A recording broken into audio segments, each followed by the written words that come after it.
Hello, everyone. My name is Ms. Haber, and I will be your child's math teacher this year. I teach 7th grade math in Math Lab for 7 and 8. This is my second year as a Bobcat and my second year teaching overall. I'm originally from the Dallas area, so don't ask me about the Rockets. It's the Mavericks all the way. And I'm a graduate of Texas Women's University. I got my degree in 4th through 8th grade general education with a certification in teaching students with English as a second language. Another teacher that your students may see in my class is Mr. Wynn, also known as Mr. Johnny. He is an excellent resource for all students. Here are the topics that we will go over in this class. Currently, we are on rational numbers, and by the end of September, we'll be transitioning to proportional relationships. Tutorials and tutoring. So math tutorials are offered weekly on Mondays and Thursdays. On Mondays from 8 to 8:30 and on Thursdays from 8:30 to 9. Students will be able to access tutorials through Teams, and the link to get there will be located on our Schoology course. I'll make sure all students know where to find that. Weekly communication. So every week, I'll be posting newsletters under the parent resource folder, and they'll post about at 4 on Fridays. Now, I understand not all parents are running to go to Schoology every Friday at 4, but I'll also be emailing those out to you sometime over the weekend. Where can I find teacher notes? So this year, I wanted to give the opportunity of teacher notes to everyone. I understand that virtual learning is different, and we might need some additional tools to help us be successful. So every week before Monday starts, new notes will be posted. This is the instructions of how students can find those teacher notes. Grades. So grades in my class may be taken from live instruction, so during that synchronous time, or during the non-live time, during the asynchronous time. So it's important for students to not only attend both, but put their effort into both.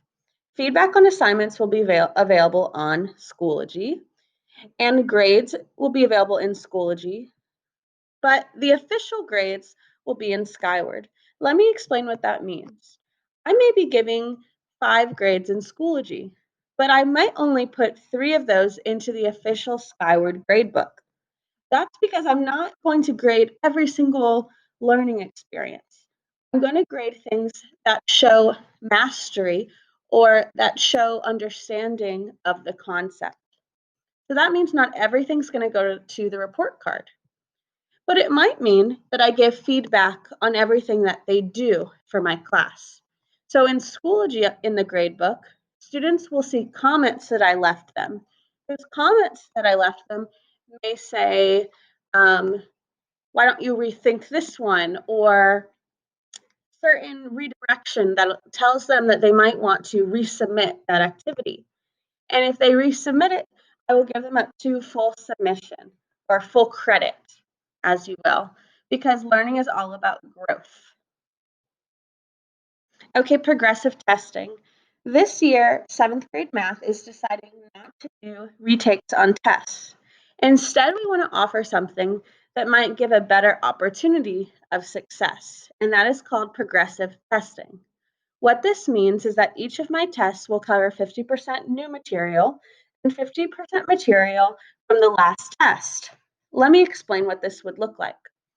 So let's say test 1, your student got a 72 on a test. It's not failing, but maybe they wanted something higher. Maybe they wanted to show that they had improved, and that 72 did not reflect that. So they got a 72, and that's what's in the grade book. Well, test 2 rolls around, and they get a 94. Because test 2 has material from the last test, that shows me that the student has grown and that the student probably has mastery over that concept. I'm going to look at that growth and say, wow, their test 1 is going to be overridden by that test 2.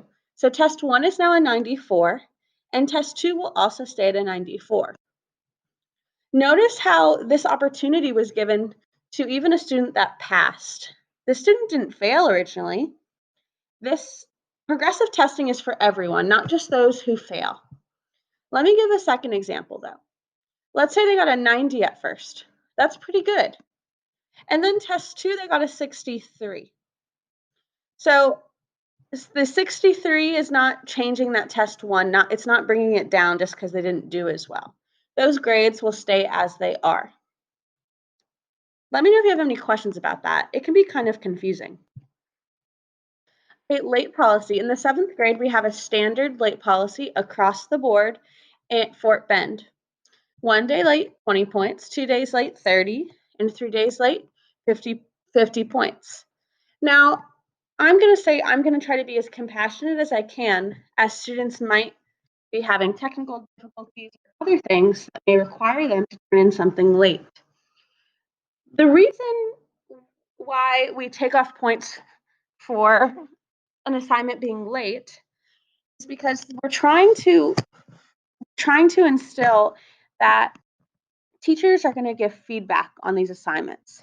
And if work's not turned in on time, then it doesn't give us enough time to give the student genuine, fast, and authentic feedback. Meaning, if they turned in something a week late and we've already moved on from that concept, the student doesn't have time for growth, doesn't have time to receive that feedback and improve themselves. So that's why we really encourage students to turn in things on time, because it will benefit them overall in their learning process. Okay, so if you have any questions about anything that I said over this, or if you want to talk, or you have a comment or concern, the best way to contact me is Schoology messages or email. And if you would ever prefer to talk face to face throughout the year, you can request a appointment with me to conference on Teams. I'm there for my students, I'm there for my families. Please let me know if I can be of any service to you. Have a great day, y'all.